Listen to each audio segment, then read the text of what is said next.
Hello बच्चों, I am Preeti, your physics educator. Welcome you all on NEET Phoenix by Unacademy. तो I hope आप सब बहुत अच्छे होंगे।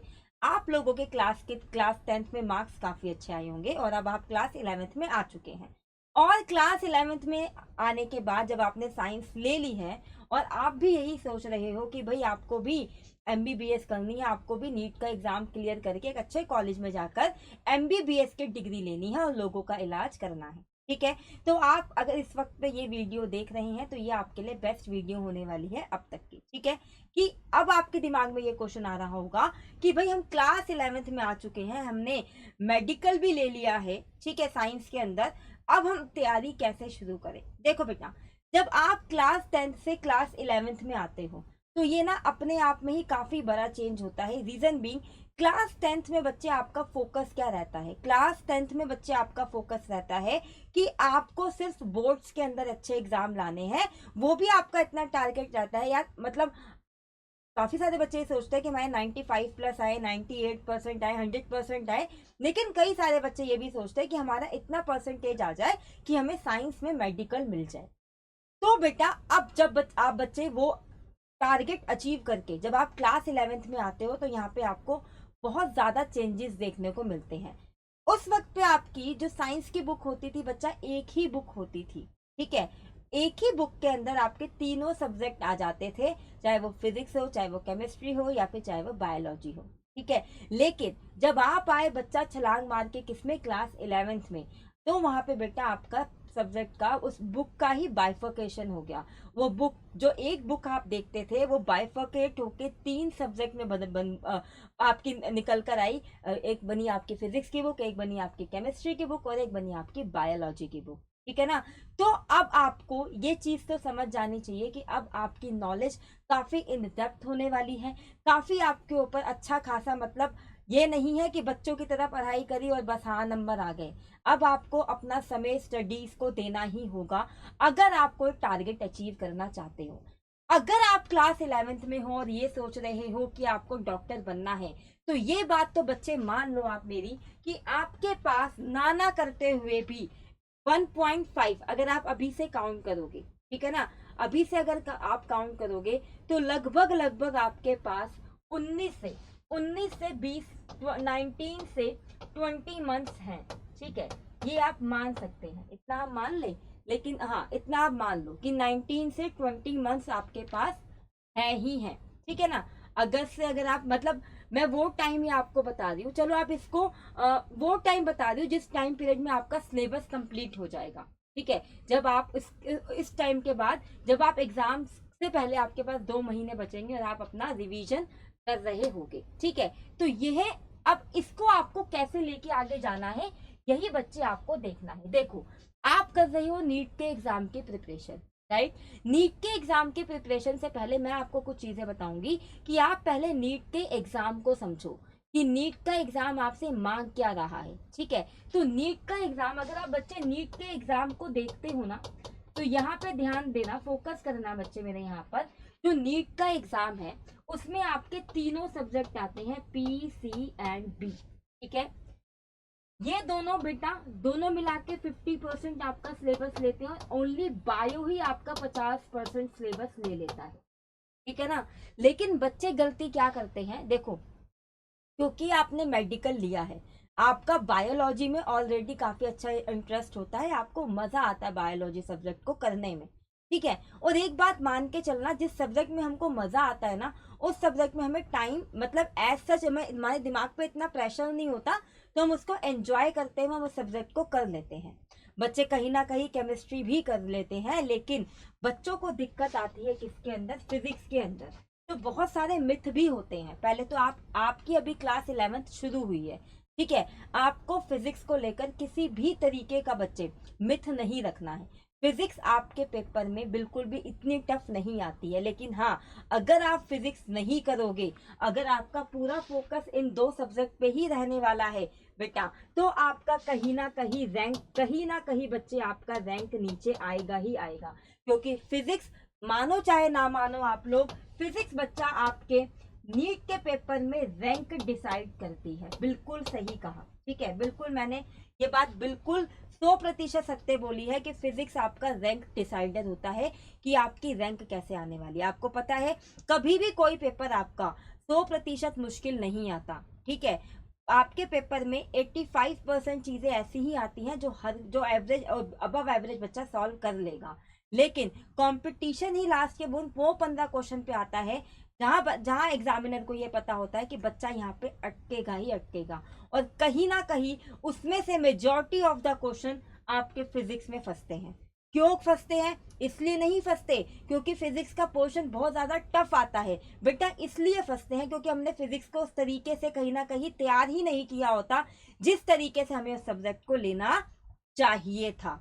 यहाँ तक की बात क्लियर हो गई, ये समझ में आया? अच्छा, नीट बच्चे आपसे और क्या मांगता है? देखो, नीट बच्चे आपसे ये नहीं कह रहा कि भाई आप बायोलॉजी कर रहे हो, आप केमिस्ट्री कर रहे हो तो आप उसको एमबीबीएस लेवल पे जाके करके आओ। नहीं, नीट की डिमांड ये नहीं है। नीट आपसे सिंपली एक चीज बोल रहा है कि भाई मैं जो आपको सिलेबस में दे रहा हूं ना, मैं आपको कह रहा हूं कि मैं पूरा पेपर आपका एनसीईआरटी से बनाऊंगा।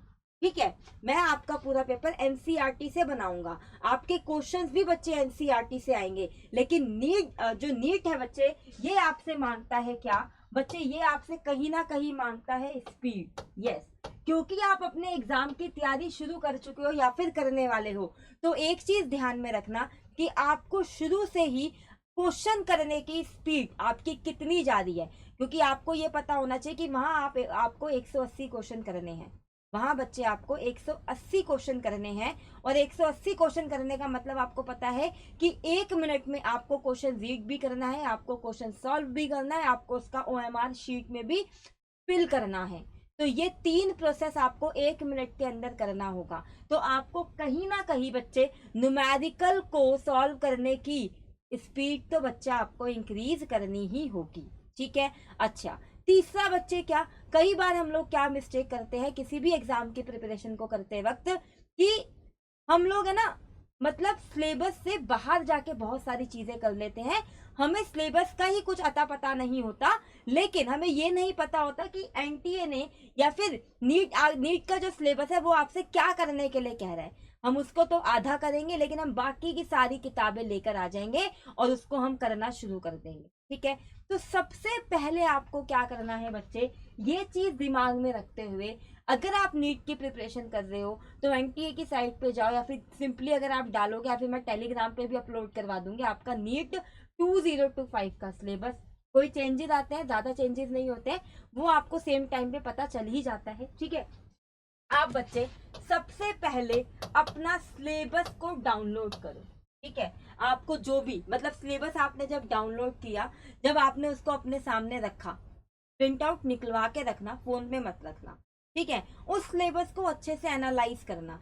लेट्स सपोज आप अगर फिजिक्स में 1D कर रहे हो, motion in a straight line कर रहे हो, तो आपको ये समझ में आना चाहिए कि भैया motion in a straight line में ये सिलेबस कह क्या रहा है, मुझे कौन से टॉपिक करने हैं। ठीक है, अगर आपका ये सारी चीजें अच्छे से हो जाती हैं, उसी के बाद आपको कोई एक्स्ट्रा चीज सोचनी है, अदरवाइज आपको बच्चे नहीं सोचनी, आपको स्टिक रहना है अपने सिलेबस पे। ये बात आपको क्लियर हो गई? चलो अब बच्चे, अगर मैं आपको आगे लेकर जाऊं इसके अंदर, आपने सिलेबस देख लिया, ठीक है, आपने अपना एग्जाम का नीड देख ली कि आपका एग्जाम आपसे मांग क्या रहा है, लेकिन इसको शुरुआत करने का तरीका क्या होना चाहिए? ठीक है ना, कई बार बच्चों के दिमाग में अब ये क्वेश्चन आ रहा होगा कि मैम हमारे स्कूल के एग्जाम्स भी हैं और मैम हमारे बोर्ड्स भी आएंगे 12th क्लास में, तो हम नीट के अंदर कितना टाइम दें? ये क्वेश्चन कहीं ना कहीं बच्चों के दिमाग में आता है। ठीक है बेटा, देखो मैंने अभी अभी आपको एक चीज बताई थी कुछ देर पहले कि आपका जो नीट का सिलेबस है वो आपका बच्चे बहुत मतलब इन डेप्थ है पूरा एनसीईआरटी। ठीक है ना, लेकिन इन डेप्थ है, आपको आपके बोर्ड से कहीं ज्यादा आपको जानने को मिलेगा नीट के सिलेबस में। आप ये मत सोचो कि अगर आप नीट का सिलेबस कंप्लीट करोगे तो आपसे बोर्ड के एग्जाम या फिर आपके स्कूल के एग्जाम नहीं निकलेंगे, वो प्रॉपरली सॉल्व होंगे, लेकिन आपका मेन फोकस बच्चे आपका नीट ही होना चाहिए। अब नेक्स्ट क्वेश्चन जो आपका अराइज होता है वो यह होता है कि मैम स्कूल के बाद कोचिंग जाने के बाद सेल्फ स्टडी का टाइम नहीं बचता। बिल्कुल सही जा रहे हो, तो इसको बेटा कम, इसको ना स्कूल जाने के प्रोसेस को कम करो। अगर आपकी रैंकिंग अच्छी है स्कूल के अंदर, अगर आप पढ़ने वाले बच्चे हो, अगर आप बात करोगे वहां पर तो वो लोग मान जाते हैं। ठीक है, आपको क्या करना है बच्चे, आपको अपना ज्यादा से ज्यादा टाइम, ठीक है बच्चे, आपको अपना ज्यादा से ज्यादा टाइम किसको देना है बच्चे, आपको ज्यादा टाइम अपने नीट के एग्जाम को देना है, नीट की प्रिपरेशन को देना है, नीट के सिलेबस को देना है। ठीक है, एंड बिलीव मी, वो सिलेबस आप इस पैटर्न में तैयार करना कि लेट सपोज अगर आपके दिसंबर में, जनवरी में आपके 11th के एग्जाम होने वाले हैं, तो वो सिलेबस आपके कवर अप हो जाए, ताकि आपके स्कूल के एग्जाम सफर ना करें। ये बात समझ में आ गई? तो ये कुछ एक कॉम्बिनेशन आप बिठा लेना, पहले उन्हीं सिलेबस को, उन्हीं चैप्टर्स को तैयार करना जो आपके पैरेलली स्कूल में हो रहे हैं, या फिर आपके एग्जाम्स में, या फिर आपके यूटी में, या फिर आपके क्लास टेस्ट में वो आने वाले हैं। इस तरीके से आप अपनी तैयारी को करोगे। लेकिन इसके बाद बेटा जी, इसके बाद जो आपका मेन स्टेप आता है, वो मेन स्टेप बच्चे क्या है कि हम अब किससे तैयारी करें। देखो, फिजिक्स के लिए मैं आपको सिंपली बोलूंगी कि आप लोग तैयारी करो भाई मुझसे। ठीक है, क्यों मैं ऐसा बोल रही हूँ, क्योंकि जब आप तैयारी करना बेटा शुरू करोगे, मुझसे भी नहीं करनी, आप एक बार डिसाइड करो किसी एक टीचर को। ठीक है, फिर आपको उसी टीचर को थ्रू आउट फॉलो करना है। लेकिन ये जो टीचर डिसाइड करने का जो स्टेप होता है ना बेटा, ये बहुत जरूरी होता है।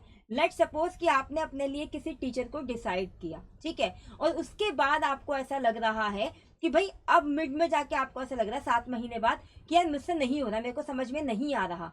ठीक है, तो आपके कहीं ना कहीं तो 7 महीने बेकार चले गए ना बेटा, कहीं ना कहीं तो 7 महीने का वो फिर आपका कहीं ना कहीं वो आपको नीट में उसका रिजल्ट देखने को मिलेगा, कहीं ना कहीं आपकी रैंक नीचे आएगी ही आएगी। तो बेटा सबसे ज्यादा इंपॉर्टेंट चीज ये होती है कि आप क्या करो, आप अपनी फैकल्टी को डिसाइड करो।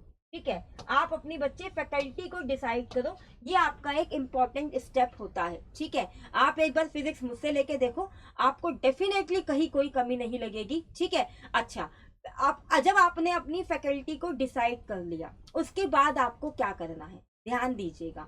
कई बार बच्चे ये सोचते हैं मैं ये किताब भी कर लूं, मैं ये भी कर लूं, मैं ये भी कर लूं, इतने की नीड नहीं होती है। क्यों नहीं होती है? देखो, क्योंकि आपका जो एनटीए कहता है वो एनसीईआरटी ही कहता है। ठीक है, लेकिन जो आपकी फैकल्टी होगी, जो आपको तैयार करवा रही होगी, उसके उसके साथ साथ आपको जो वो क्लास की नोट्स बनवाते हैं, ठीक है, जो वो बच्चे क्लास के नोट्स बनवाते हैं, वो क्लास के नोट्स के बाद आपको क्या करना है बच्चे, आपको अपने सेल्फ नोट्स बनाने हैं। ठीक है, सेल्फ नोट्स बनाने हैं, चाहे आप इसको शॉर्ट नोट्स का नाम दे दो, चाहे आप इसको किसी भी चीज का नाम दे दो। जब आप ये 2 स्टेप कर लोगे बच्चे, उसके बाद बच्चे आपको क्या करने हैं, उसके बाद बच्चे आपको ज्यादा से ज्यादा एमसीक्यू लगाने हैं, ज्यादा से ज्यादा न्यूमेरिकल लगाने हैं, ज्यादा से ज्यादा मॉक टेस्ट परफॉर्म करने हैं। इसके बाद बच्चे आपका जो स्टेप होना चाहिए, इसके बाद आपका स्टेप होना चाहिए मॉक टेस्ट। जी हाँ, ठीक है।